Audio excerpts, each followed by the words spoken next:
Começa agora o BTcast. Teologia é nosso esporte. Muito bem. Começa mais um BTcast de número 367. Eu sou o Rodrigo Bibo e estamos aqui para reformar a música reformada. Que ousado. É isso aí, eu sou o Felipe Fontes e no meio dessa pandemia tô morrendo de saudade do canto congregacional. Isso mesmo. E eu sou o Marco Teles e eu acredito que a igreja que canta suas heresias espanta. Eita, nós! Olha aí, hein, ó. O negócio é o seguinte, gente. Estamos no mês de outubro e mês de outubro é especial da reforma. Nós sempre falamos sobre os reformadores, o seu legado e hoje vamos falar um pouquinho sobre os reformadores e a música. Nós já temos um episódio totalmente focado em Lutero aqui no nosso hall de podcasts, mas agora a gente vai falar de Lutero, Calvino, Zwinglio, vamos falar um pouquinho na relação com os dias de hoje e para essa conversa eu trouxe um músico reformado, que é o Marco Teles, estreando aqui no BTcast, mas ele é ouvinte, já ouviu pelo menos uns 2 episódios. Brincadeira, Marco, eu sei que você já ouviu 3, tá? Um professor de teologia, pesquisador, que escreveu também um livro sobre música. É isso, minha gente. Mas antes, os recados paroquiais.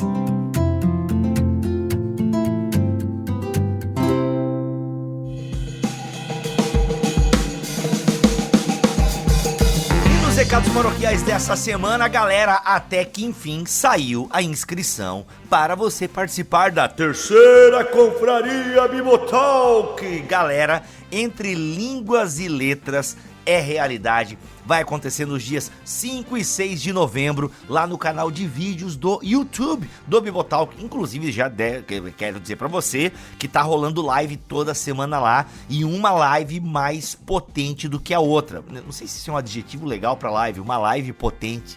Sei lá, mano, é uma live de teologia, nada a ver esse adjetivo aí. Mas uma live com potência de transformação de vida, olha aí. Então confere lá no nosso canal no YouTube, sempre tem um devocional lá também, eu abrindo umas caixas de livro que eu recebo. Vai lá conferir, gente, e as lives estão realmente muito boas. E a confraria vai acontecer lá em nosso canal no YouTube dias 5 e 6 de novembro, a partir das 20 horas. E por que, Bibo, eu preciso me inscrever nessa live? Muito simples, vamos estar sorteando livros da querida Thomas Nelson. Vamos estar sorteando livros lá. Aí é o seguinte, você tem que estar inscrito para poder participar do sorteio. Não adianta se inscrever no dia e tal, não. Porque a gente fecha às 17 horas do dia do evento, a gente fecha o negócio lá, esqueci o nome, o formulário, e aí quem se inscreveu, quem não se inscreveu. E outra coisa, não adianta, tem uma galera que se inscreve, aí quando vai lá no dia tem só 600 pessoas assistindo, com 2.000 inscrições. Mano, se você ganhou e você não assiste, você não tem como reclamar o prêmio. Por quê? Porque a gente diz lá no evento como a pessoa pode ganhar o prêmio. E aí tanto que tem gente que já ganhou o prêmio que até hoje a gente não entregou, porque ela não reclamou. E a gente dá um período também, né? Não adianta agora ir lá ver as outras antigas que não vai dar pra reclamar mais. Agora, se eu fosse você, eu voltaria nas outras confrarias, porque o conteúdo está excelente. Então é isso, gente, vamos lá. 5 e 6 de novembro, a terceira confraria Bibotalk com Paulo On, André Heinck, Kenner Terra e Gutierrez Sequeira, falando sobre Bíblia, história e devoção. Entre Línguas e Letras. Vai ser simplesmente demais. Então o link para você fazer a sua inscrição está aqui na descrição deste BTcast ou na nossa rede social Instagram, @Bibotalk. Vai estar lá nos destaques, ou não, vai estar no link lá que a gente tem na bio do Instagram. Você consegue fazer a sua inscrição para essa confraria que tá demais. E galera, olha só, está rolando. Se você tá ouvindo hoje este BTcast, tá? Olha só, está rolando 12 e 13 de outubro a Amazon Prime Day. Para quem é Amazon Prime, tá rolando 2 dias de mega ofertas, e claro que isso inclui também livros de teologia, mas cara, você pode comprar outras coisas na Amazon caso você tenha condições e se você está precisando comprar alguma coisa. Então aproveita que hoje, 12 e 13, inclusive estou lançando este BTcast na segunda-feira para você ficar antenado. Mas Bibi, eu não sou Amazon Prime. Cara, vai então, entra aqui no link que está na descrição deste BTcast, torne-se um Amazon Prime por R$ 9,90 e você ainda vai entrar no período de teste BTcast, você vai poder participar das promoções, cara, e talvez nem pagar o primeiro mês, porque o primeiro mês é free, é na faixa. Então vai lá, torne-se um Prime. Além de você poder participar dessas promoções que estão rolando hoje, 12 e 13 de outubro de 2020, você tem séries, filmes originais, séries e filmes dos mais variados, você tem e-books gratuitos, você tem uma espécie de Spotify, que é o Amazon Music. Cara, você tem muitas vantagens em ser um Amazon Prime, em ser um Prime. Então, aproveita que o link está aqui na descrição deste vídeo e bora lá!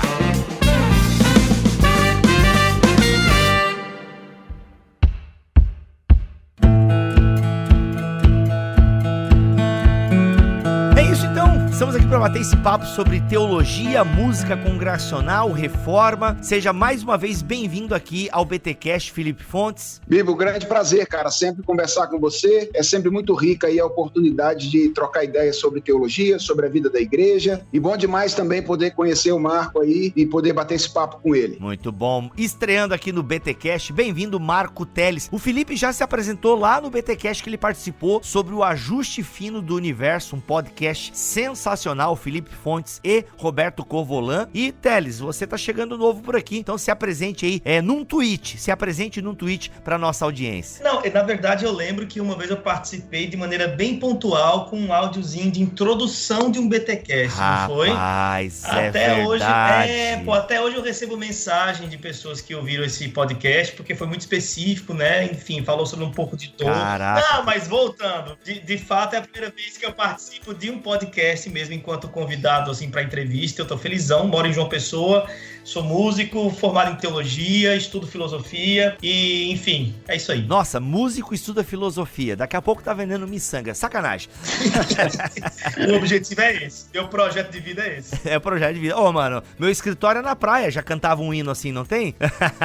Gente, é isso então, vamos falar um pouquinho sobre, é um universo muito rico, tá? E a verdade é a seguinte, essa pauta é toda do Marco, eu dou os créditos aqui, essa pauta é toda do Marco, ele que inclusive lembrou que o Felipe escreveu aí um livro sobre a igreja local e a música no culto. O Teles já escreveu 2 livros sobre essa temática, que é Vida Após o Gospel e A 10ª Marca, aliás, by the way, nome sensacional, né, brincando aí com as 9 marcas, então tem que ter a 10ª marca, né, afinal uma igreja saudável tem que saber cantar também, muito legal. Gente, por que, lançar a primeira pergunta pra mesa aqui, tá, por que nós precisamos falar sobre música na igreja? Da minha perspectiva aqui como pastor, eu diria que a necessidade de falar sobre música é porque música é mais do que música na igreja. A música, ela não existe apenas com o objetivo de enlevo da alma, com objetivos estéticos, mas a música existe na igreja com o objetivo de ensinar, expressar, de ser um meio através do qual nós adoramos a Deus e ao mesmo tempo expressamos aquilo que Deus é para nós e aquilo que Ele tem feito na nossa vida. Então, é importante falar sobre música no contexto da igreja, porque música na igreja não é apenas música, é muito mais do que música, é um meio através do qual a nossa comunhão com Deus pode ser de alguma forma reforçada, pode ser de alguma forma alimentada e, ao mesmo tempo, dependendo do que acontecer, pode ser prejudicada. Então, é muito importante falar sobre música no contexto da igreja por causa disso. Essa é a minha perspectiva como pastor.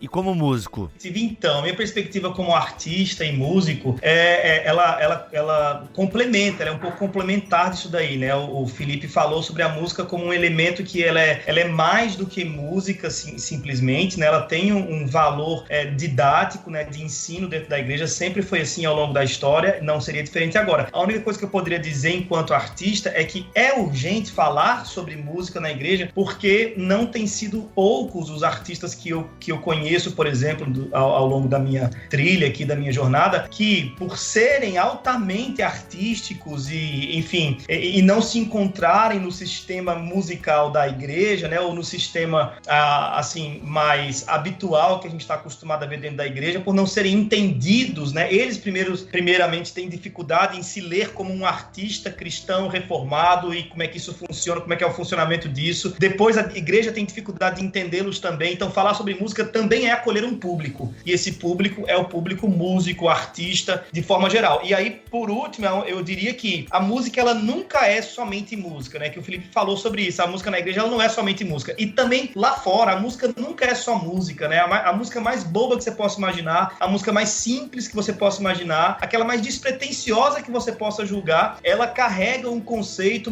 uma intencionalidade, mesmo que seja a despretensiosa, que pode acabar por influenciar significativamente na construção de pensamento de alguém. Então, é muito urgente falar sobre música. Olha aí. Ô, Bibo, Oi. deixa eu dizer uma coisa que eu fui chamado a atenção por isso que Marco acabou de dizer agora aí no final. Sempre que a gente pensa no porquê, a gente sempre pensa na utilidade, né? Assim, quando você diz, olha, por que a gente deve falar sobre música? Foi interessante que a minha resposta de imediato foi uma resposta bem utilitária, né? Agora, há uma razão fundamental pela qual a gente deve falar sobre qualquer coisa, né? É porque nós vivemos num mundo que é revelação de Deus. Ou seja, a realidade na qual nós vivemos, ela não existe apenas utilitariamente, ou seja, para razões utilitárias, mas ela existe enquanto revelação, como um meio através do qual nós somos elevados a Deus. A realidade ela não encerra em si mesmo o seu significado, mas está sempre apontando para fora. E se existe algo, um modo artístico que aponta para a existência de algo para além dessa realidade, cara, é a música, né? Afinal de contas, a gente sabe que ela está aí, a gente não consegue tocá-la de maneira direta, até para falar sobre ela a gente tem que usar aí uma linguagem bem pictórica de vez em quando, né? Sons altos, sons baixos. Então poucas coisas nos remetem à realidade da existência de um Criador, da existência de Deus, como a música faz. Então, eu diria que há uma razão aí anterior pela qual é importante falar sobre isso, é que a gente pode conhecer a Deus através da música, né? Olha aí. E alguém já disse também no Twitter que os principais professores de escola dominical, ou melhor, os principais professores de teologia da igreja são os cantores, né? Então aí a necessidade de nós termos, refletirmos, né, a questão da música, tudo o que a música causa, né? Vocês que manjam um pouquinho de filosofia aí, mas ouvindo agora a fala do Pontes, eu lembrei de Platão. O Platão não curtia muito música, né? Rapaz, ele tinha muita preocupação, não é que ele não curtia, mas ele identificava, ele tinha uma preocupação muito grande com relação à utilização da música na construção de uma sociedade, seja essa qual for, né? De um Estado, porque, segundo Platão, e aí, na verdade, ele coloca esse crédito na conta de Sócrates, né? Ele fazia isso com muita frequência, mas ele acredita que, dependendo do... Eu não estou com a citação próxima aqui para poder olhar e dizer exatamente nas mesmas palavras, mas a ideia é a seguinte: dependendo do estilo musical que uma sociedade adote para si, isso pode prejudicar muito o seu comportamento. Então, a ideia dele era que todas as músicas passassem por uma espécie de conselho de Estado, entende? Todos os estilos musicais passassem por uma espécie de conselho de Estado, a fim de preservar o bom comportamento social. Olha aí. Viu? O que eu diria é que, na verdade, não é que Platão era completamente contrário à arte, como o Marco acabou de dizer. Na verdade, a experiência estética para Platão é muito mais uma questão de entendimento do que experiência sensorial. Então, na verdade, o platonismo, ele é contrário à experiência estética sensorial. Então, por exemplo, você ficar admirado pelo mero ato de visualizar uma pintura ou uma escultura, ou se sentir tocado nos afetos, pela sonoridade, isso seria uma experiência de segunda categoria. Agora, analisar a arte, analisar a música, tornar a música um objeto da racionalidade ou outro tipo de arte, isso seria absolutamente aceitável e desejável para o platonismo, porque o platonismo reduz, de certa forma, a realidade à dimensão racional, né? Então, na verdade, não é tanto um ato de ignorar a arte, mas é o de valorizar mais o entendimento da arte do que a experiência da arte. Olha, muito bom. Provavelmente Platão discordaria de Huckmacher. Eu acho que é mais ou menos isso. É isso aí.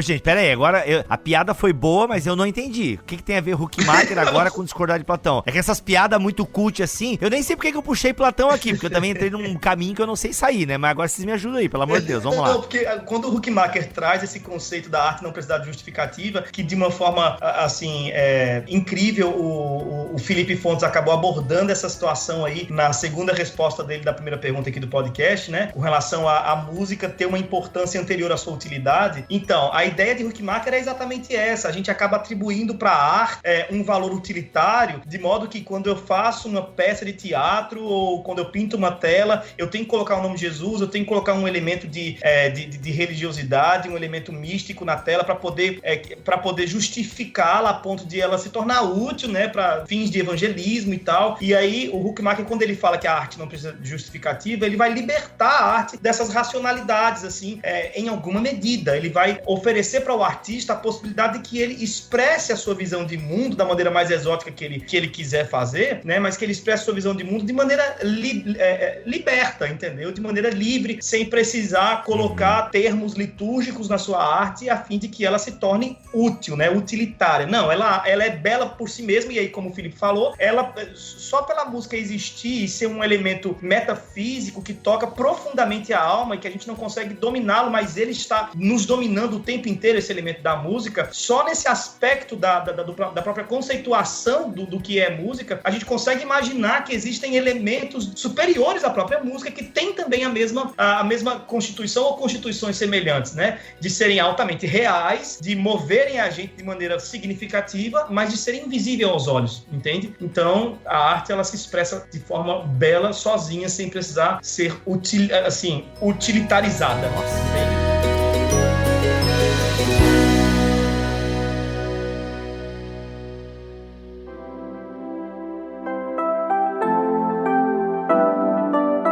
Bem, vamos entrar então aqui, gente, no conteúdo música e reforma. Achei maravilhoso esse nosso bate-papo filosófico aí, ficou muito bacana. Acho que deu pra gente introduzir um pouco o tema. Felipe, falando um pouquinho da questão aí de música e Calvino, o grande reformador de Genebra, tá? Alguns acusam o Calvino de ter sido um castrador, entre aspas aqui, né? Um castrador da música cultica, né? Colocando inclusive como precursor do que conhecemos como salmodia exclusiva. Depois eu até quero que vocês expliquem o que é essa salmodia exclusiva aí, tá? Como é que você encara essa acusação? Tipo, fez algum sentido? Faz sentido com a sua investigação? Só pra vocês saberem, o Felipe... Fala um pouquinho até do seu livro, Felipe, agora, e deu pra entender mais ou menos a minha pergunta? Claro. Joia. Então, na verdade, o livro foi escrito em parceria com um colega, e eu faço questão de dizer isso aqui, que é um pastor presbiteriano lá de Porto Alegre, o reverendo João Batista dos Santos Almeida, que é um amigo, foi um amigo meu que esteve comigo no meu presbitério aqui durante um tempão. Nós somos colegas de presbitério durante 10 ou 12 anos, mais ou menos, e nós, durante 5 anos, resolvemos pesquisar a maneira como Calvino regulou o canto congregacional nas congregações que ele pastoreou. Cara, ela é uma pesquisa, assim, de natureza bem acadêmica, mas ela nasce com um objetivo bem pastoral. Eram 2 pastores jovens que estavam enfrentando dificuldade na igreja com questões de música, porque, cara, se existe um negócio que gera problema na igreja para pastor, em parte porque nós pastores temos dificuldade e não sabemos lidar com o assunto, é música. Cara, tem igreja que divide por causa de um instrumento, por causa de um estilo musical e assim sucessivamente. Então, nós éramos 2 pastores jovens tentando entender essa questão e falamos, cara, vamos pesquisar um pastor mais experiente do que nós e que teve um trabalho significativo nessa área. E fomos recorrer então para o São Calvino para poder, de alguma forma, entender aquilo que ele fez nas congregações que ele pastoreou. Então, cara, Calvino é útil para nós aí nessa pesquisa que a editora Monergismo publicou como um pastor experiente. Essa é a ideia do livro, é tentar ajudar pastores a lidar com a música na igreja de uma maneira mais adequada. Bem, deixa eu lidar com a sua questão aqui agora. Calvino foi um castrador da música cultica? Veja bem, cara, um dos maiores perigos que eu vejo aqui na análise da história é um negócio que a gente chama de anacronismo. O que é um anacronismo? É interpretar os fatos fora do seu contexto. Eu acho, cara, que dizer que Calvino foi um castrador da música litúrgica é bastante anacrônico. Quem diz isso possivelmente porque está transportando Calvino do século XVI para o século XXI e analisando Calvino com critérios contemporâneos. Aliás, Bibo, você sabe, melhor do que eu, que existem dois problemas básicos com Calvino na nossa cultura, né? É a calvinolatria e a calvinofobia. Tem esses dois lados. Certamente. Tem uma galera que é assim, Calvino fez, então é 100%, tá valendo e vão fazer igual. E tem uma outra galera que Calvino fez, então tá meio ruim. É meio 8 ou 80. Então, veja bem, se você fizer esse movimento meio anacrônico, assim, pegar a nossa cultura musical hoje e olhar para Calvino no século XVI, é claro que você vai encontrar posturas que poderia até classificar Calvino desse jeito. Por exemplo, Calvino não curtia instrumento musical no culto. Ele não era fã de instrumento musical. Ele gostava que a galera cantasse só no vocal. Depois, ele não era muito fã de polifonia. Sabe esse negócio de segunda voz? Que a galera gosta de ficar fazendo aí os grupos de louvor e tal. Mesmo coral em 4 vozes, por exemplo, Calvino tinha uma dificuldade com isso. Então você pega essas posturas, né? Pô, o cara não gosta de instrumento musical, o cara não gosta de polifonia. Aí você pega o padrão do século XXI, bota no século XVI, você vai falar, esse cara tá castrando a música litúrgica. Agora veja bem, esse é um movimento ruim, isso é anacrônico. Se você fizer um movimento correto, que é interpretar o cara no seu contexto, cara, é simplesmente impossível classificar Calvino assim. Por quê? Porque o contexto histórico de Calvino é um contexto em que a música litúrgica ela era executada por clérigos profissionais. Então você tinha a galera dos mosteiros que ficavam nas igrejas e faziam a música numa língua que era desconhecida pelo povo. Então a galera cantava música em latim, ninguém entendia absolutamente nada e com uma complexidade estética, cara, canto gregoriano, lembra lá? Que afastava a galera ainda mais. E aí o que esse cara vem e sugere na igreja dele? Que o povo cante, não os clérigos,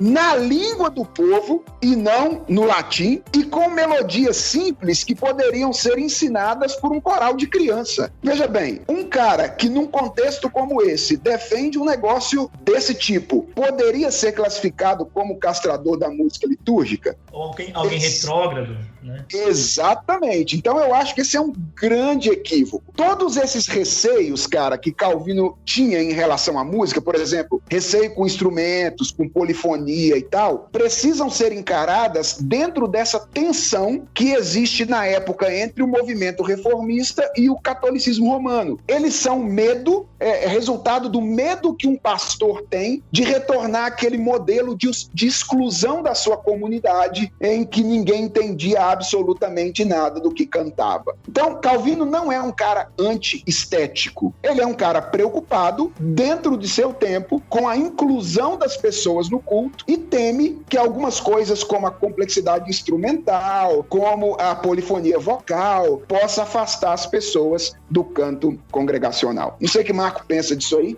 Felipe, eu queria fazer só um adendo assim, bem tímido com essa questão. Eu concordo absolutamente com tudo que você falou, esse anacronismo da gente. E aí, você falou sobre a nossa sociedade, que tem essa calvinolatria ou então a calvinofobia, mas a gente está assim em qualquer setor da sociedade, é impressionante como a gente é polarizado, né? Mas enfim, quando você faz esse movimento mais consciente, essa reflexão de Calvino dentro do tempo dele, você vai chegar nessas conclusões.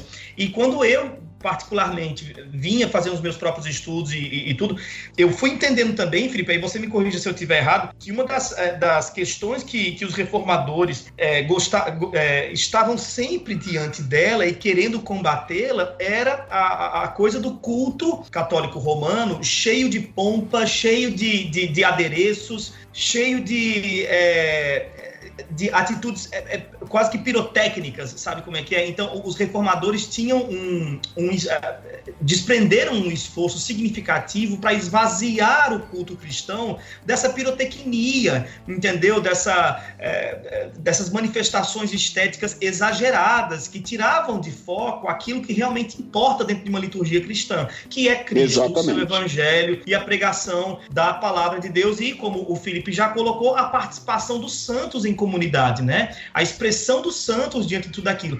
No culto católico romano daquela época, as pessoas eram simplesmente espectadores, e espectadores sempre deslumbrados, né? Diante de uma megalomania impressionante da Igreja Católica Romana. Então, quando o Calvino esvazia, inclusive, os elementos de instrumentalidade do canto, isso, para mim, enquanto músico, machuca, senhores. A gente fica com raiva. Que vocês gostam de um melisma, né? Vocês gostam de um melisma, seus frescos. Sim, a gente gosta, assim, de um melisma e de uma segunda voz.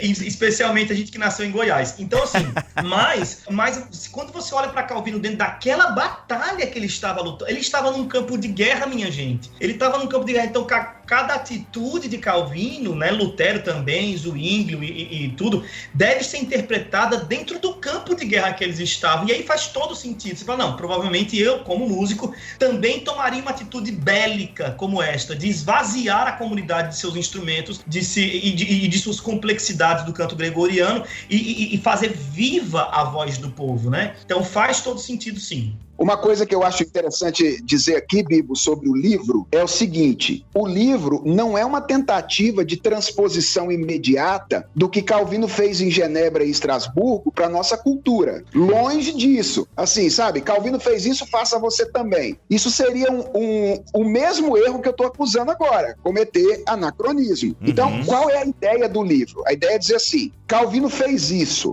Se ele era um pastor responsável, e a gente acreditava que era, um cara que lidava bem com a escritura, etc., quais eram os princípios bíblico-teológicos que levaram ele a tomar essas decisões? Isso. E aí agora você pega esses princípios e você transpõe para o século XXI e pergunta, como é que nessa cultura eu faço valer esses princípios bíblico-teológicos? Porque, afinal de contas, não é o que Calvino fez ou deixou de fazer que é regra de fé para nós. O que é regra de fé para nós é o que a Escritura ensina, o que a palavra de Deus ensina.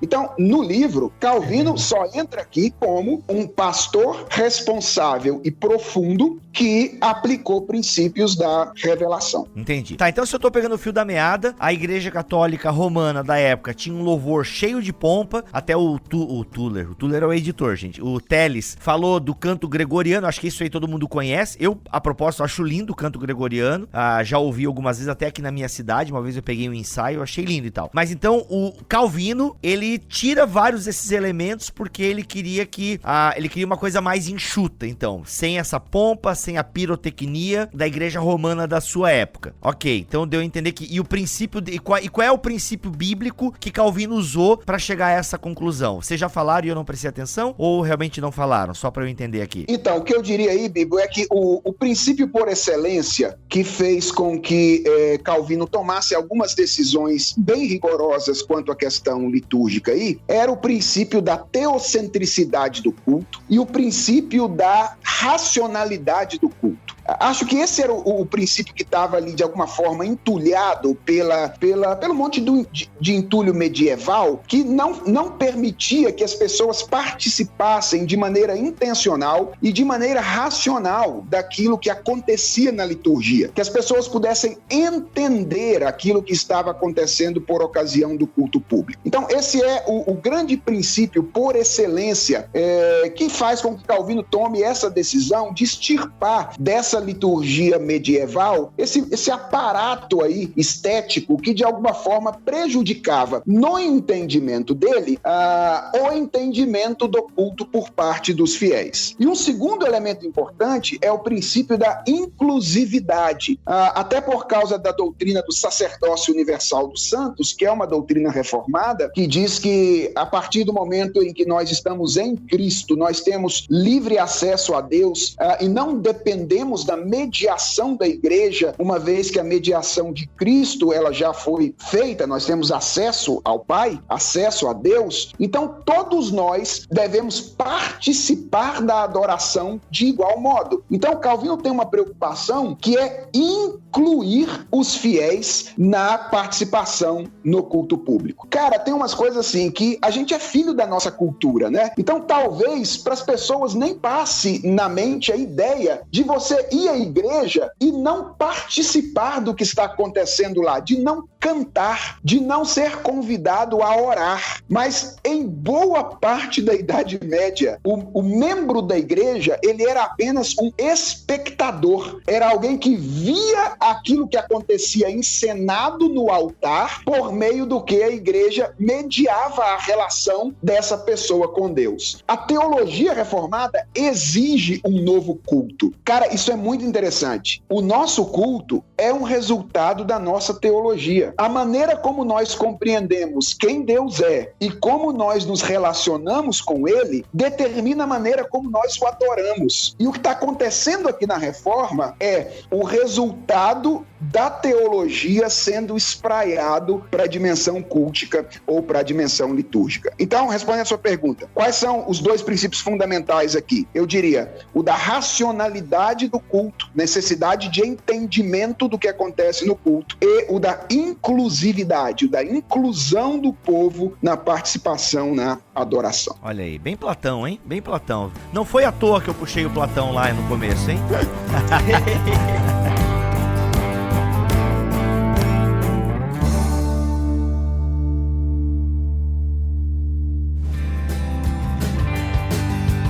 Então, Marco, e o Lutero? A gente já tem um episódio sobre Lutero aqui, mas eu confesso que eu não lembro e foi maravilhoso. Gravei com 2 professoras de música luteranas, então tava tudo em casa lá. Mas dá pra gente trazer Lutero aqui pra essa conversa, tá? Lutero tem uma postura um pouco mais ampla em relação ao Calvino, como é que é? Pois é, então, o Lutero, cara, na verdade, antes de mais nada, me admiraria se você se lembrasse de todos os podcasts que você gravou, porque, pelo amor de Deus.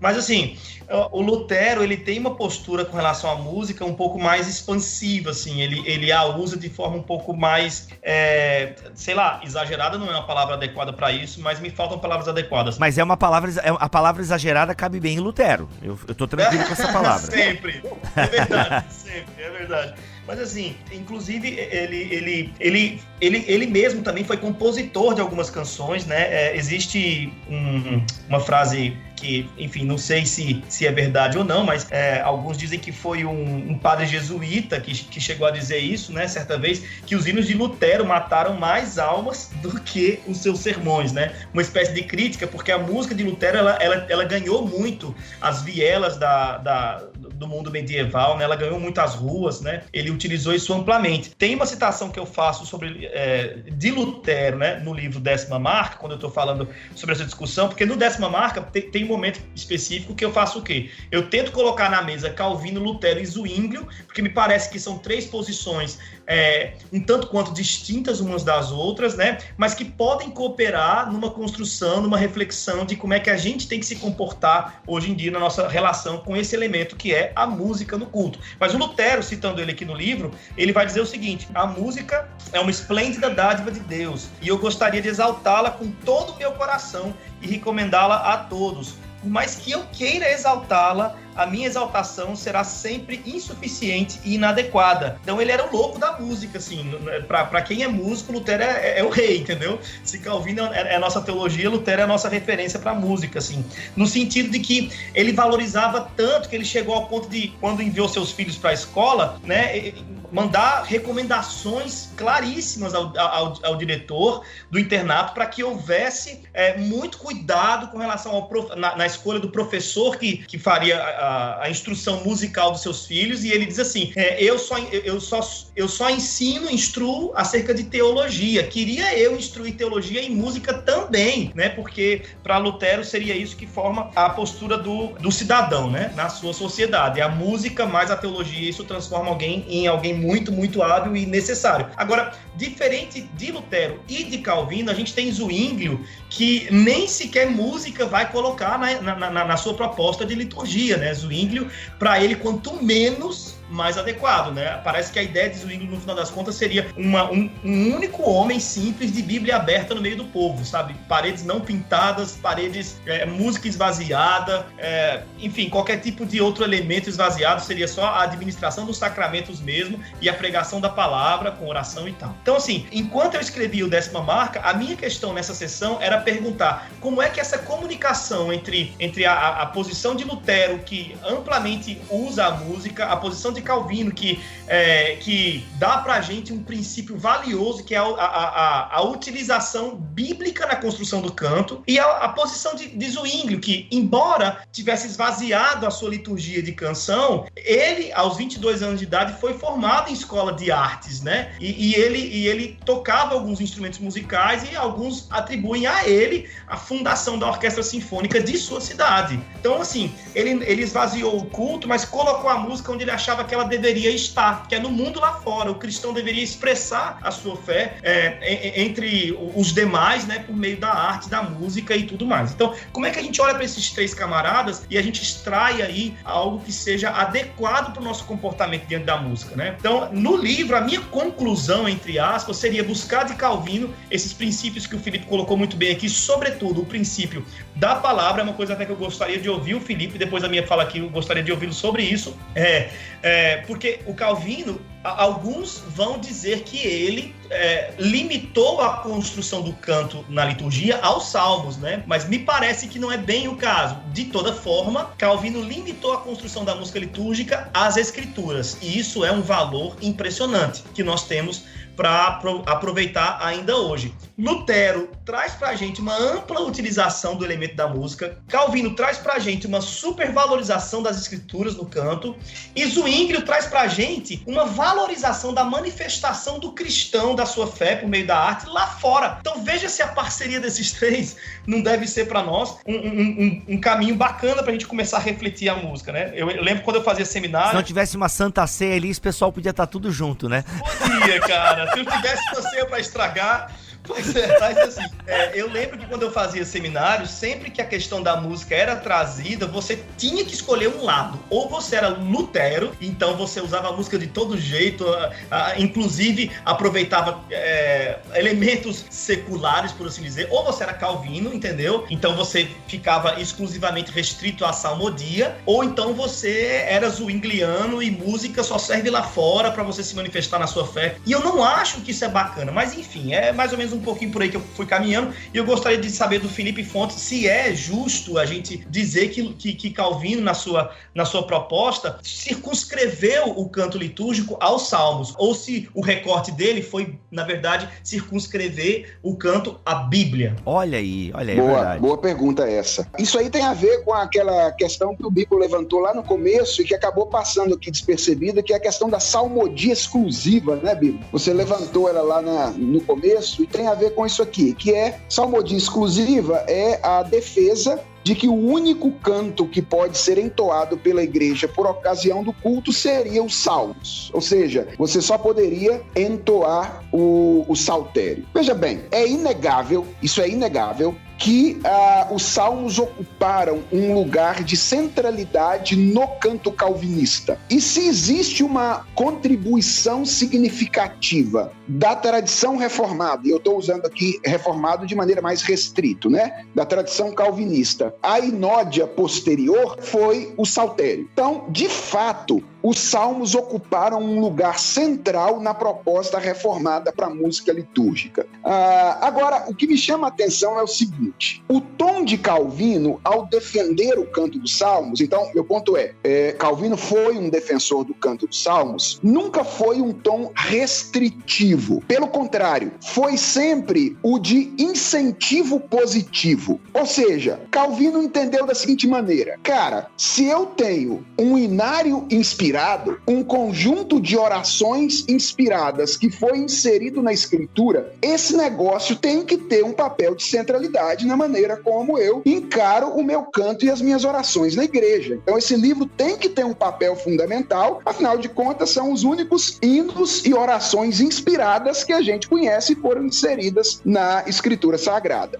E Calvino entendia, veja por que ele enfatizou o canto dos salmos, que os salmos eram uma anatomia completa da alma humana. Essa é a expressão que Calvino usa. Ou seja, nos salmos ele diz, você tem a variedade de experiências que nós temos na relação com Deus. Sabe, cara, você não tem só louvor e adoração, que é o monotema das músicas litúrgicas contemporâneas. Você tem queixa, lamento, sentimento de ausência divina, sentimento de ter sido desprezado por Deus, a ideia de que Deus não te ouve mais, vergonha, ira, medo. Tem uma variedade de experiências que você tem na relação com Deus ali nos Salmos, que Calvino dizia, se a gente cantar esse negócio, a gente vai cantar a variedade de experiências que a gente tem na nossa relação com Deus e não vai ficar cantando só um tema particular, só um tema exclusivo. Então, eu gosto de mencionar isso para dizer assim, em que sentido Calvino usou os Salmos como canto e trouxe a centralidade deles? Foi para dizer assim, só pode cantar isso, canta só isso, tudo que você cantar além disso é pecado? Não. Calvino disse, olha, é legal cantar isso, pode ser muito rico para nós encher a nossa memória com esses cantos e essas orações que são inspiradas. Então, aqui Calvino tem... Em Calvino, a centralidade do canto salmódico. De fato, alguns calvinistas posteriores defenderam a salmodia exclusiva e alguns defendem até hoje a salmodia exclusiva, embora seja um grupo pequeno. Agora, isso vem de Calvino? Na minha pesquisa, eu mostro que não. É bem provável que isso esteja mais próximo da Assembleia de Westminster, mas não em Calvino lá no século XVI, porque nas várias versões do Saltério de Genebra, sempre havia outros textos bíblicos e outros textos tradicionais não bíblicos musicados. Por exemplo, olha aí. O credo estava em todos. Todos os saltérios você tem o credo. O cântico de Simeão está em quase todas as versões de saltério. E algumas versões tinham hinos autorais. Então, por exemplo, na edição de 1545, tem um poema que é atribuído a Calvino que aparece musicado nessa edição. Então, o ponto de Calvino era mais a centralidade da escritura no canto congregacional, com uma ênfase, sim, na questão da salmodia, tanto é que ele vai patrocinar, incentivar e participar da criação do Saltério de Genebra. Então é isso aí, Marco. Ou seja, o problema não é o Calvino, o problema são os calvinistas. É típico, isso é típico. Cara, alguns.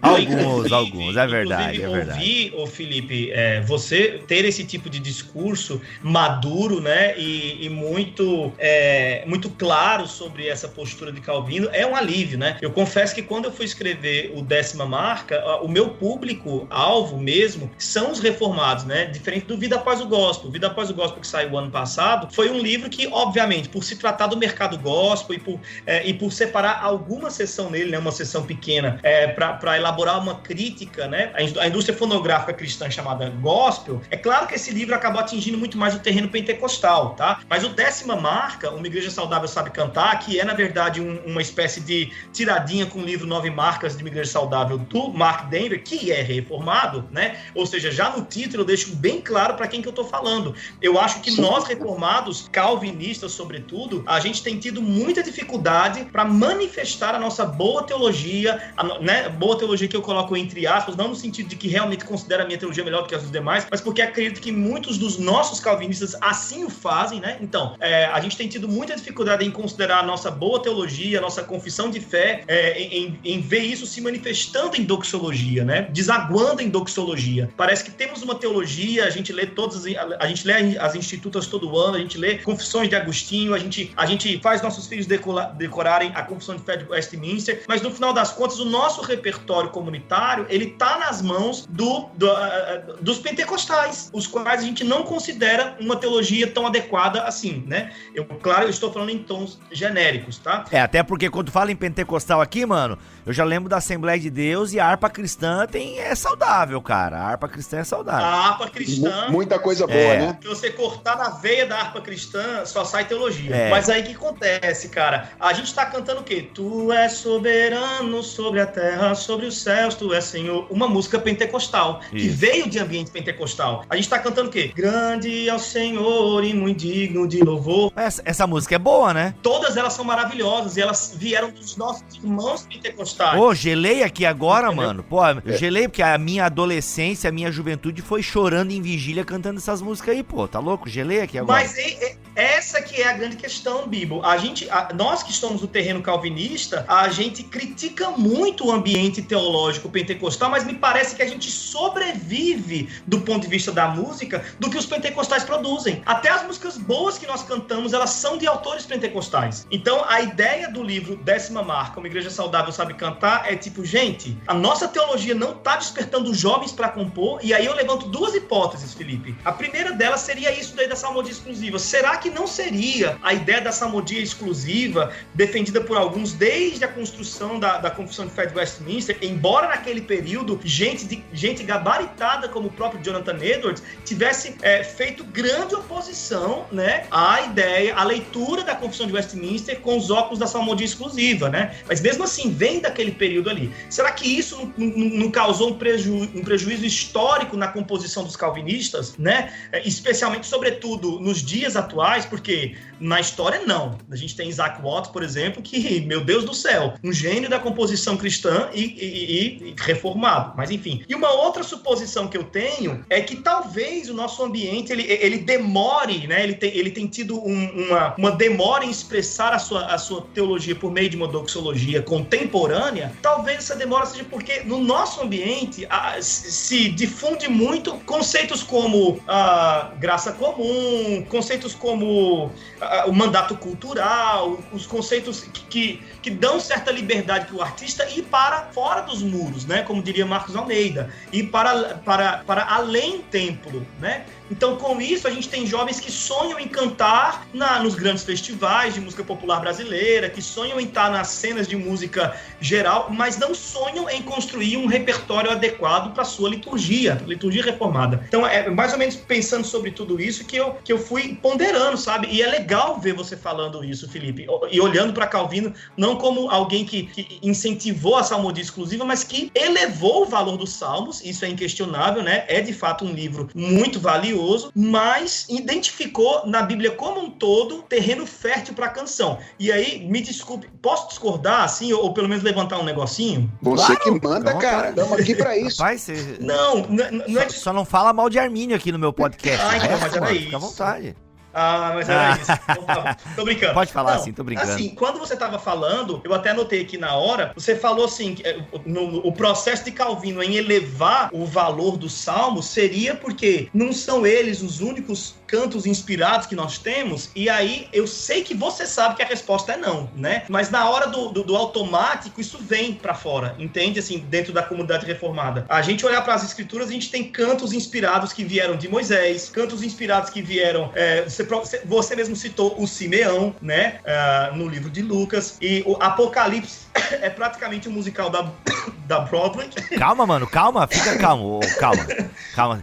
Respira. Vocês sabiam que eu tô vindo de uma Covid? Eu sei, eu também. Tô saindo da Covid agora. Então, mas fica tranquilo, mano. Eu sei que você tá emocionado porque tá com o Felipe Fontes aqui, eu sei que você é fã dele. Calma, mano. Relaxa, fica tranquilo. Tá, fica de boa. Eu já ia dizer pra ti, enquanto tu respira aí, vai tomar uma aguinha, mano. Vai tomar uma aguinha. Nós temos o Magnificat, né? Temos aí o Cântico de Maria. É maravilhoso, mano. Maravilhoso. Inclusive tem a canção do Apocalipse do Diante do Trono também. Brincadeira, isso foi só uma piada, só pra zoar vocês aí. Ô, Marcão, eu concordo sim, cara. Aqui na hora da fala, talvez eu tenha me referido aos únicos cânticos. Na verdade, o que eu queria dizer é que era o único inário organizado, né? É o único inário organizado inspirado. Isso. No livro, eu não apenas menciono outros cânticos que há na Bíblia, mas inclusive outros textos de estrutura salmódica que poderiam eventualmente ser musicados por um trabalho coletivo do povo de Deus, se a gente resolvesse fazer algo semelhante ao que Calvino fez em Genebra naquela ocasião. E, ô Bibo, só para você não ficar tremendo muito aí, eu acho que o que o Marco estava querendo dizer era um pouco da apatia de de alguns do nosso meio da tradição reformada na composição para música litúrgica, entendeu? Ele não estava, quando ele mencionou aqueles cânticos que nós assimilamos de outras tradições que não a tradição reformada, por causa da apatia do nosso trabalho de composição, né? Entendi. Acho que era esse o ponto. Mas assim, os movimentos reformados, eu sei que o luterano tem uns inários, não tem? Tipo uma harpa cristã, porque eu sei que as batistas têm, a Assembleia, né, se apropria de uma harpa cristã também, que é anterior a ela. Vocês também devem ter um inário. Eu sei, eu acho que eu lembrei o da luterana, o HPD, Hinos do Povo de Deus e tal. Vocês têm alguma coisa parecida assim também no movimento reformado? Esse Saltério de Genebra não atravessou a história e chegou até nós? O Saltério de Genebra foi traduzido para várias línguas e várias denominações reformadas no mundo todo trabalharam na elaboração de seus saltérios. No Brasil, no entanto, por causa de razões históricas, nós nunca chegamos a ter um saltério brasileiro. Nunca chegamos a ter. Em parte porque o nosso movimento de recepção do evangelho aqui se deu por meio de denominações, às vezes, fracas em termos de recursos. E então, muitos inários foram construídos no Brasil coletivamente, por meio de iniciativas entre evangélicos de várias denominações. Então, por exemplo, inário cantor cristão, inário evangélico, eram sempre iniciativas de diferentes denominações. O que é muito legal, não é? Ver, assim, cristãos de diferentes tradições se reunindo para servir a comunidade cristã de um modo geral. Contudo, a gente perde aquilo que é distintivo de cada uma das tradições quando isso acontece, né? Então isso não aconteceu no Brasil. O mais parecido que a gente teve no Brasil foi um inário, talvez vocês se lembrem dele, chamado Salmos e Hinos. É um inário antigo que uniu alguns salmos com alguns hinos. Na época a gente tinha mais ou menos, se não me engano, 40 e poucos salmos misturados com outros hinos. Hoje, a gente tem na Igreja Presbiteriana, que talvez seja a maior denominação reformada confessional no Brasil, a gente tem o Inário Novo Cântico. De 400 hinos, a gente tem 11 que tem alguma relação com salmos. Não são salmos completos, mas tem alguma relação com os salmos. Agora, cara, na nossa cultura, a gente fica falando aqui dos salmos, parece um negócio tão distante, né? Assim, cantar os salmos. Cara, a nossa cultura teve algumas iniciativas interessantes. Por exemplo, Vencedores por Cristo tem um disco de salmos publicado em, se eu não me engano, 82 ou 83, de onde saíram vários cânticos que a gente canta até hoje como clássico. Por exemplo, Cantai ao Senhor, Salmo 96, né? Então, foi uma iniciativa muito interessante. Vencedores por Cristo musicou, deu uma roupagem relativamente contemporânea a alguns salmos, alguns deles completos, outros parcialmente, mas foi uma iniciativa que lamentavelmente não foi levada à frente. Certamente você vai encontrar no trabalho de vários outros músicos canções feitas a partir de salmos e outros textos bíblicos, né? Ou seja, por que eu estou dizendo isso? Para dizer que se alguém resolver elaborar o saltério brasileiro, ele nem precisa começar do nada, entendeu? Dá para ele começar de algum lugar.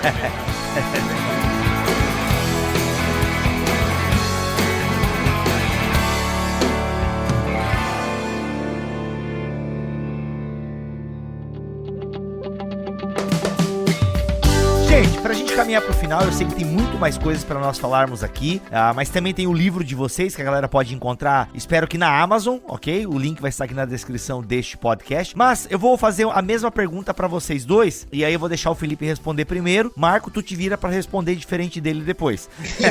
Mas é a mesma pergunta. Mas focando em Calvino no caso, Felipe, que foi a tua pesquisa, o que Calvino diria para nós hoje? Calvino está diante de um computador e o Calvino abre o Spotify e vai lá e começa a ouvir músicas cristãs e as várias playlists cristãs de sucesso. O Calvino começa a frequentar as nossas igrejas e as reformadas, inclusive. O que o Calvino diria pra nós, assim, dentro da tua... o que você acha que ele diria? Não tem como dizer o que ele diria, mas diante da tua pesquisa, o que você acha que Calvino diria pra nós diante da música, diante de como nós, ou os reformados, estão tratando a música no culto? Acho que o primeiro primeiro tweet de Calvino seria: façam a igreja cantar. Eu acho que esse seria o primeiro tweet. Façam a igreja cantar. O segundo tweet seria: façam a igreja cantar a Bíblia. Esse seria o segundo tweet. Tá, ô Felipe, desculpa te interromper, é porque assim, eu penso que pra maioria da nossa audiência, o primeiro tweet de Calvino ficou claro, mas eu queria que tu explicasse, né, porque alguns, mas a gente canta na igreja, não tô entendendo. O que tu quer dizer com faça a igreja cantar? Acho que seria legal tu deixar bem desenhado, porque algumas pessoas talvez não entendem essa crítica ao movimento gospel, das grandes bandas. Alguns poderiam dizer assim, o que a igreja mais faz é cantar, não é? É verdade, pô, a minha igreja que tem 2 horas de louvor e tal, eu não ouço a galera cantar, mas a banda é muito boa. Acho que é bom desenhar, Felipe, é bom desenhar. Aí eu acho, eu vou fazer isso depois que eu botar o terceiro tweet, pode ser? Então põe, vai, e claro. Aí o terceiro tweet seria: para que a igreja cante, tenham músicas simples. Acho que esse seria o terceiro tweet de Calvino. E simples, veja bem, não significa sem beleza, ok? Porque se existe alguma coisa parecida em estilo lá em Calvino, é algo que é uma expressão que ele usa chamada peso e majestade. Cantem com peso e com majestade. Certamente beleza está incluída nessa palavra majestade aqui. Ou seja, cara, o que eu diria é o seguinte: é que Calvino diria que a maior e melhor equipe de louvor é a igreja. Portanto, quando você está num culto, aquele grupo de pessoas que executa a música, que toca e que canta, é na verdade servo do povo de Deus na condução do povo na adoração. Ou seja, aquela não é uma oportunidade para uma performance. Aquela é uma oportunidade para que um grupo de pessoas que tem um conhecimento técnico pegue nas mãos de pessoas, figuradamente falando, tome as mãos das pessoas que não têm um conhecimento técnico muito robusto e as conduza na adoração a Deus por meio do canto congregacional. Cara, veja bem como isso tem implicações absolutamente práticas para a maneira como a gente canta hoje. Boa parte das canções que a gente canta hoje na igreja não foram compostas para o canto congregacional. Ou seja, um cara faz uma música para ele cantar, como um cantor, ele é um intérprete profissional. Cara, imagina a extensão vocal que o intérprete profissional tem, ok? Ele tem uma extensão vocal acima da média. Meu sonho era cantar Getsemane na igreja, mas o Leonardo Gonçalves canta muito alto. Então, aí o cara tem uma extensão vocal absurda. Aí o que os grupos de cântico geralmente fazem? Eles pegam essa canção que não foi composta para o canto congregacional, foi composta para uma performance individual de uma pessoa, leva para a igreja sem nenhum tipo de modulação, e aí depois a galera mais jovem fala assim: porque os velhinhos da minha igreja não querem cantar. Na verdade, eles não estão aguentando cantar, entendeu? A galera não tem uma extensão vocal necessária para entoar uma canção que não foi composta para aquilo. Então, quando Calvino diz assim: façam a igreja cantar a Bíblia, músicas que estejam baseadas na Escritura Sagrada, e para isso promovam algo simples, o que Calvino está querendo dizer para nós talvez essa seja a palavra dele para num grupo de louvor. Ele diria: olha, não tem nenhum problema se vocês quiserem pegar num teatro, dar um show, botar um monte de solo de guitarra e demonstrar a técnica que Deus permitiu vocês concederem ou receberem para adorar o nome dele. Mas esse lugar não é o culto. O culto público é um lugar no qual vocês são servos da comunidade. Como o pastor. Se o pastor, por exemplo, subiu no púlpito para pregar, for ao púlpito para pregar, e ele começar a destilar o conhecimento de hebraico, a destilar o conhecimento de grego, a destilar o conhecimento de teologia filosófica, e toda a galera olhar para ele e falar assim: uau, como esse cara é bom, mas ninguém entender nada, ele não cumpriu a missão dele naquele dia. Voltou para a Idade Média e tá pregando em latim. Né? Exato. Ele é um servo da comunidade, como o grupo de cânticos é um servo da comunidade. Legal. E Teles, o que aí você escolhe, Lutero ou Zwinglio, ou quer falar um pouco mais de forma geral da 10ª marca, diante do cenário que a gente vive hoje aí da Igreja Reformada, como é que seria essa 10ª marca aí? Qual é o cerne dessa 10ª marca? Eu acho que vamos usar Calvino, né, pra ir na mesma levada. Eu acho que Calvino falaria o seguinte: minha gente, uma igreja saudável sabe cantar, comprem esse livro. Brincadeira. Mas assim, isso que o Felipe colocou é muito completo, né? Quando o Calvino está falando sobre a beleza que os salmos têm para o canto comunitário, ele chega a citar Agostinho, né? Que disse que não existe nada mais digno para ser cantado para Deus do que aquilo que nós recebemos de Deus para dizer sobre ele, né? Ou seja, o canto mais digno que a gente pode oferecer para Deus é o canto bíblico, né? Falar de Deus aquilo que ele mesmo disse de si mesmo, por meio da sua revelação. E isso faz toda a diferença. Eu sinto muito, assim, hoje em dia, que o nosso canto, ele é um reflexo das nossas carências, né? Da filosofia que nos circunda, que é uma filosofia de muita carência, de muito emocionalismo. Todas as músicas, elas, a maioria delas, pelo menos, falam sempre no singular, sempre em necessidades próprias, sempre sobre uma ação de Deus para o indivíduo em particular, né? É ele que vem e que faz isso por mim, faz aquilo outro por mim, e eu que não sei o que, quando eu tava não sei aonde, eu fiz não sei o que lá. Então é um canto que acaba sendo um reflexo muito mais perfeito das nossas doenças sociais do que um reflexo perfeito do nosso Deus sarador de toda dor, né? De toda doença. Então eu acredito que essa ênfase de Calvino no canto bíblico, ela deve retornar, né? Uma igreja saudável, né? Por assim dizer, ela precisa manifestar sim a sua saúde por meio do canto, e esse canto cura, né? É uma coisa que se retroalimenta. Quem já assistiu Dark tá entendendo o que eu tô falando. Então, o passado alimenta o futuro alimenta o passado, e eu vejo isso, Bibo. Eu acho que a nossa atitude enquanto artistas, enquanto músicos cristãos, eu quero só, sendo a minha última fala, direcionar para os artistas calvinistas aqui, né? Por favor, é muito bom ver vocês animados para cantar na estética popular, para cantar, para entrar nos festivais de música popular. É muito bacana ver vocês animados para experimentar nos ritmos, porque vocês se sentem altamente livres hoje em dia para fazer isso, né? Houve umas décadas para trás aí que a gente que era artista, ou a gente tocava na igreja, pra igreja, ou a gente não era nem crente, né? Se a gente escolhesse tocar numa orquestra sinfônica,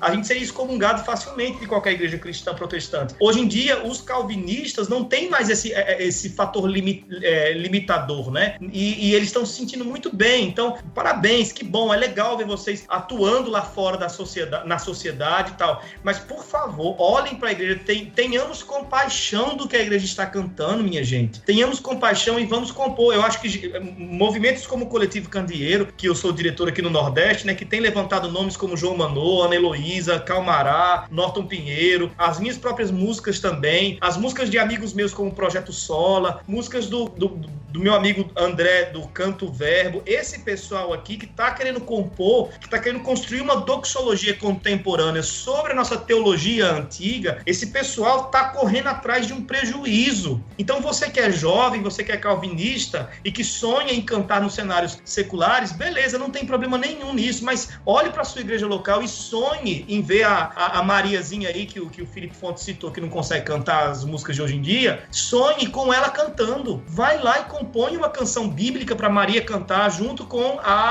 o Enzo. O Enzo, na verdade, é o menino que nasceu ontem, né? Então que Enzo cante junto com Margarete, entendeu? E para isso acontecer, a gente precisa realmente esticar as mangas e cair no campo, pegar o violão, pegar a Bíblia e compor. Muito bom, muito bom. Gente, é isso. Conversei aqui com o Felipe Fontes, ele que junto com seu amigo João Almeida escreveram A Igreja Local e a Música no Culto. Basicamente, boa parte do que nós falamos aqui está centrado, que a gente focou bastante em Calvino. Aliás, até o nome desse episódio eu acho que vai ser Calvino e a Música. E a gente teve aqui também, estreando no BTcast, Marco Teles, que escreveu A 10ª Marca. Eu achei muito legal esse título, cara, porque eu gosto muito do Nine Marks, gosto do Mark Dever e tal, gosto de alguns princípios que ele ensina ali, e realmente tem que ter a 10ª marca. Parabéns pelo título e por toda a escrita aí. Gente, os dois livros você encontra aí nas internets, o link está aqui na descrição deste podcast. Felipe, muito obrigado, meu irmão, pela tua presença aqui.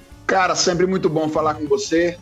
Marco, alegria conhecer você, cara, aqui, mesmo à distância. Espero que a gente se encontre aí pelos caminhos da vida, viu? Deus abençoe muito sua vida legal, aí. Muito obrigado. Obrigado, eu também estou muito feliz de conhecer, Felipe, de verdade mesmo.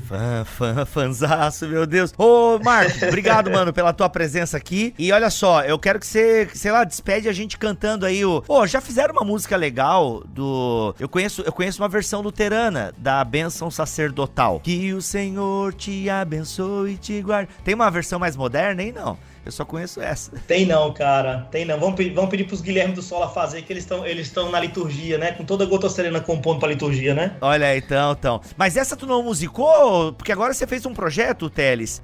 Vamos pedir uma licença pro Felipe aqui, Felipe? Só pra gente divulgar um projeto aí também do Teles, que junto com o livro você musicou várias partes da Bíblia, né? Seguindo o exemplo de Calvino aí. Ó. Exatamente. Dentro do livro, porque o livro é dividido em 3 partes, né? Doxologia antiga, onde eu vou ressaltar todas as vezes que a música aparece no Antigo Testamento. A parte 2 é a doxologia primitiva, onde eu vou ressaltar todas as canções do Novo Testamento. E a parte 3 do livro é a doxologia tradicional, onde eu vou puxar de Gregório Magno, no 4º século, até Paulo César do Logos, fazendo uma longa linha de gente importante na construção da identidade musical litúrgica, né, do nosso protestantismo reformado. E aí, enquanto eu escrevia a parte 2 do livro, Doxologia Primitiva, eu pensei, então, em fazer um disco com todas as músicas do Novo Testamento que eu fui comentando ao longo do livro, né? E aí esse disco vai sair agora, sábado, dia 1º de agosto, ou seja, antes do momento que você vai estar ouvindo esse podcast. Se você não entendeu o que eu estou falando, assista Dark, você vai entender. Então, o disco se chama Doxologia. Já tá disponível, então. Isso aí! Pode ouvir lá, tá maravilhoso. Como é que a galera acha aí? É só digitar Doxologia Marco Teles lá no Spotify, no Deezer, que vai achar? Como é que é?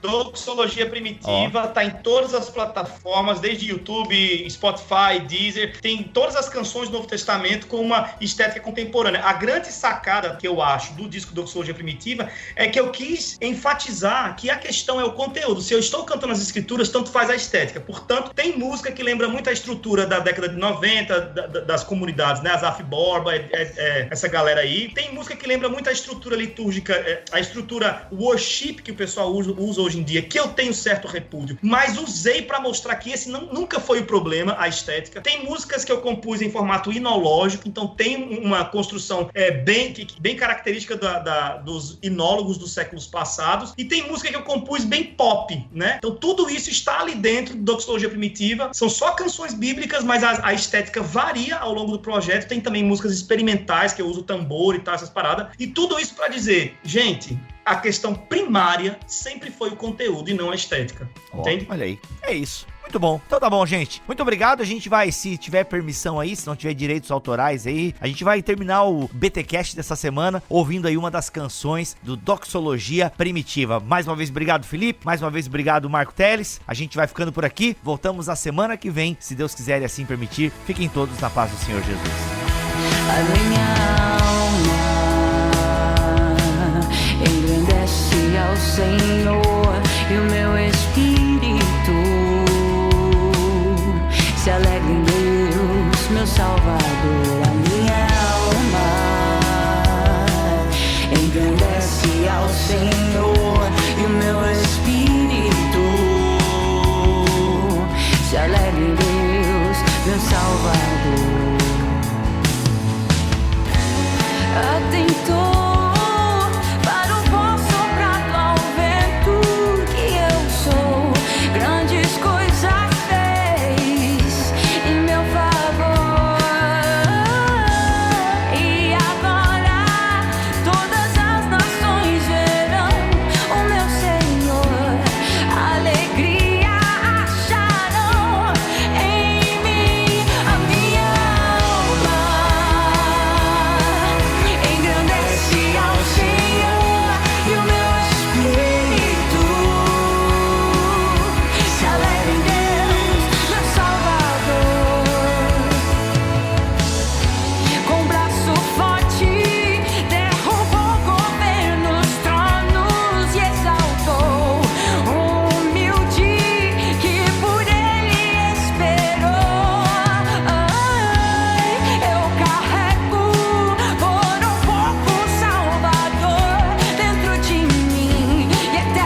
também tem misericórdia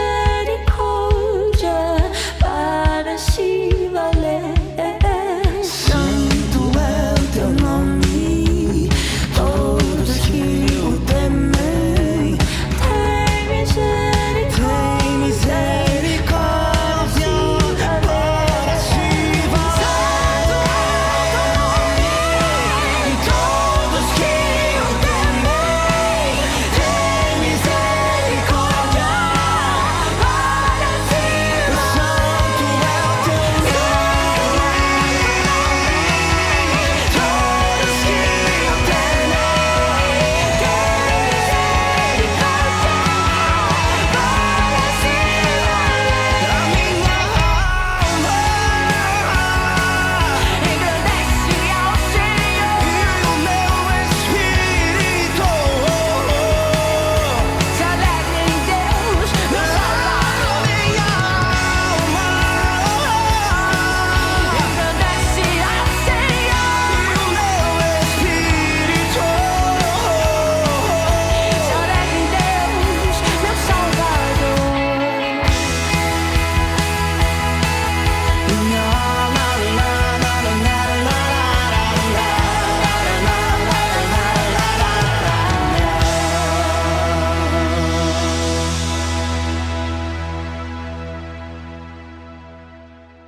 Este podcast foi editado por Tuller Bibotalk Produções.